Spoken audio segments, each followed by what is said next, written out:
Welcome back. Today we will be looking at the connection between ancient religious practices and the worship of demons, especially in the context of Roman and Babylonian traditions, a topic that has fascinated theologians, historians, and scholars for centuries.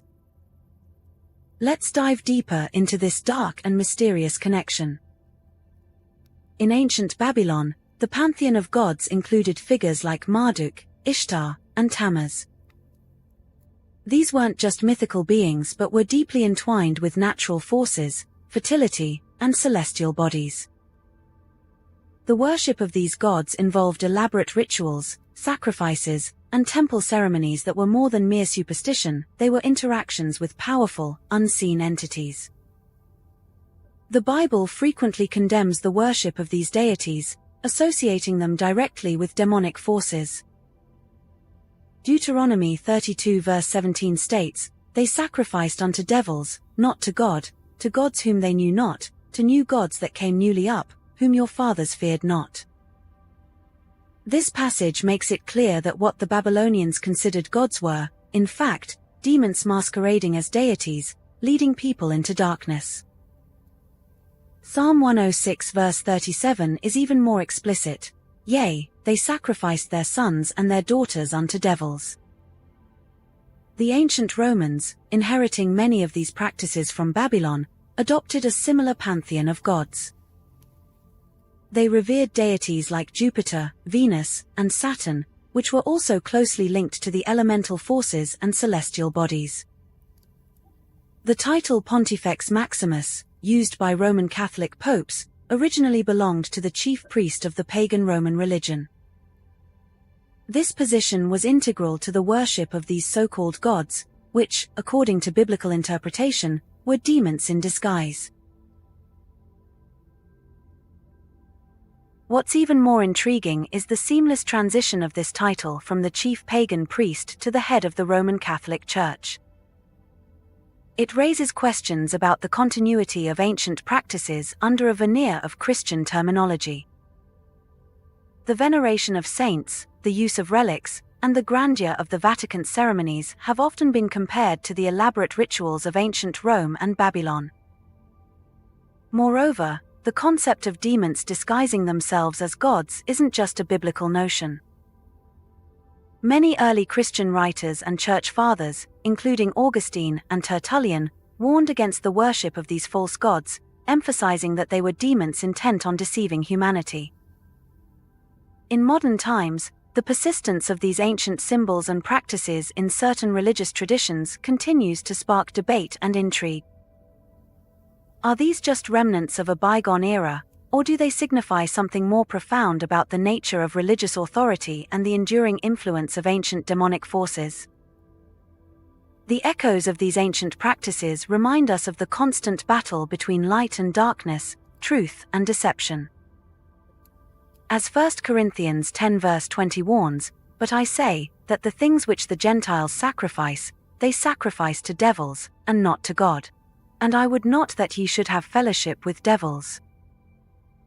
Understanding this connection challenges us to look deeper into the roots of our religious practices and ensure they align with the true teachings of Christ, rather than the deceptive allure of ancient demonic influences.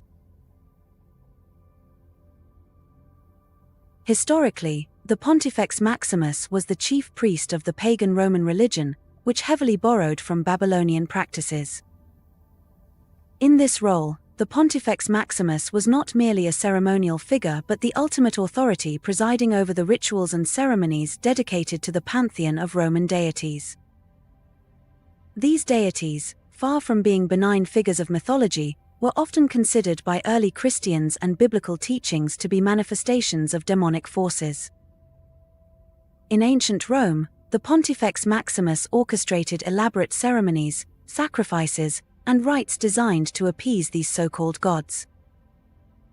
These rituals, deeply embedded in the fabric of Roman society, were believed to ensure the favor and protection of these deities, which in essence meant invoking and interacting with demonic forces. The priestly duties included maintaining the sacred fire, conducting public sacrifices, and interpreting omens and prophecies, all of which were crucial in maintaining the spiritual and political stability of the empire.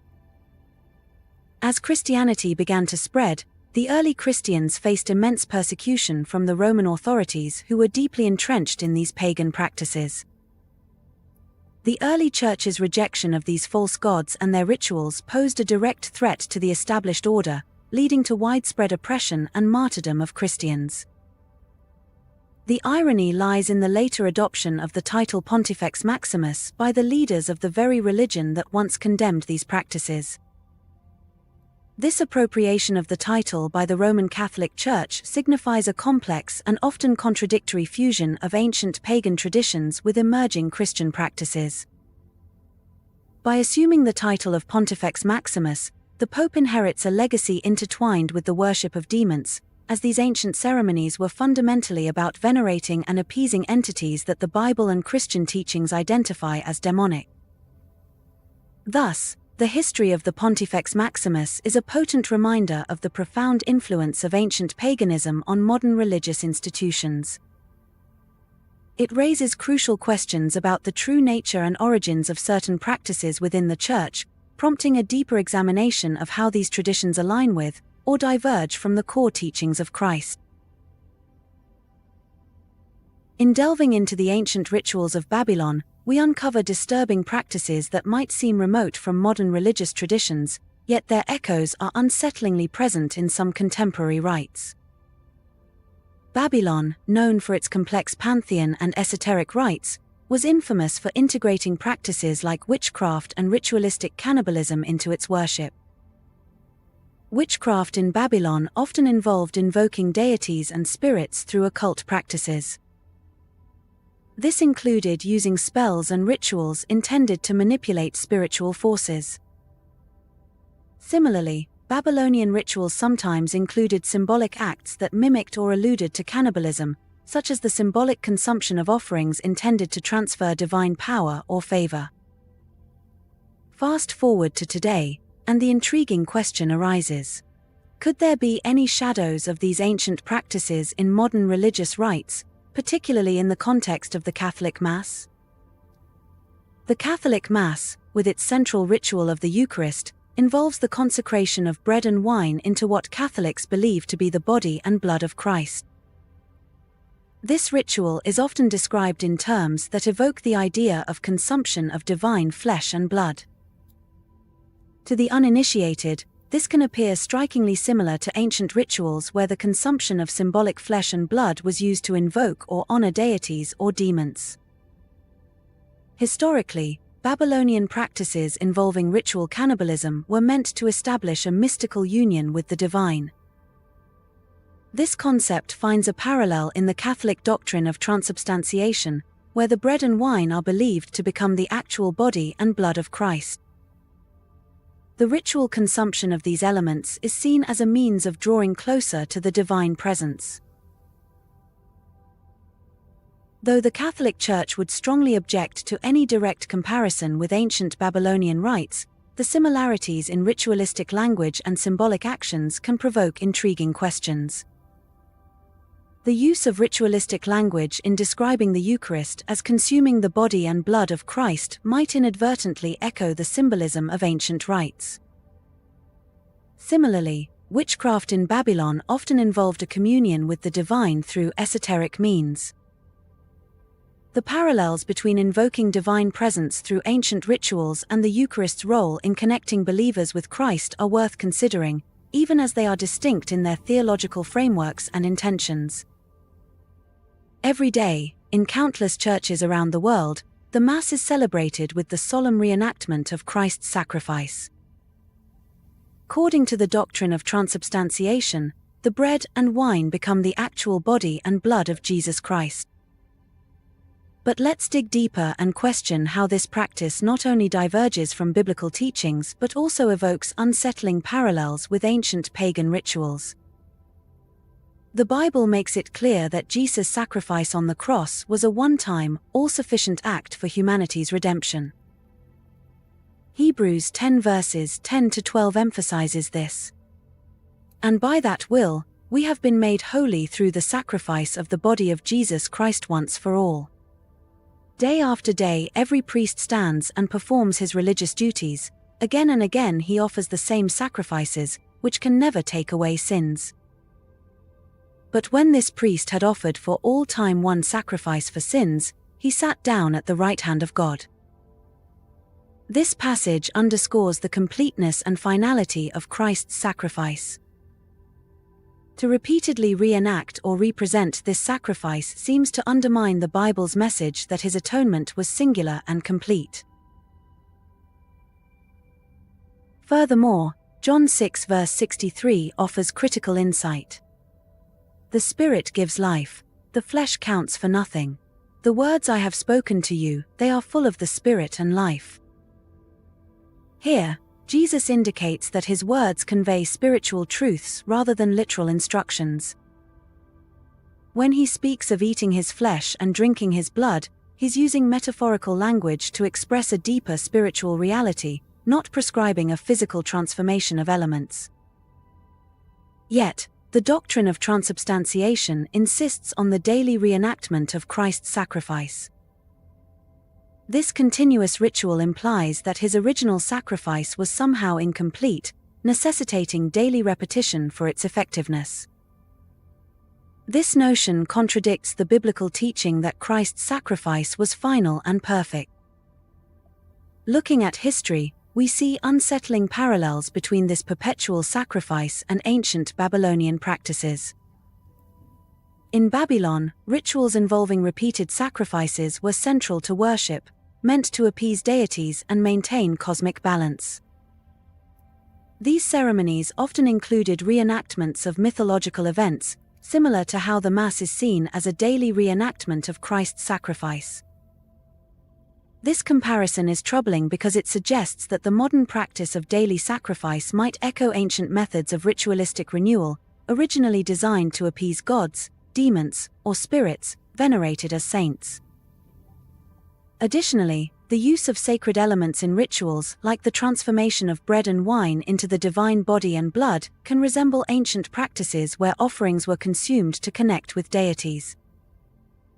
This bears resemblance to Babylonian rites where consuming offerings was believed to unite worshippers with divine or demonic entities. The practice of transubstantiation and the daily reenactment of Christ's sacrifice diverge from biblical teachings and align with ancient pagan rituals. This practice's focus on ritualistic renewal and transformation of elements raises concerns about its origins and implications. The parallels with ancient Babylonian rituals suggest that, rather than a direct adherence to biblical principles, these practices might reflect deeper, unsettling connections to historical pagan worship, where the line between divine veneration and demonic influence was often blurred. It's crucial to address another significant issue: the veneration of saints.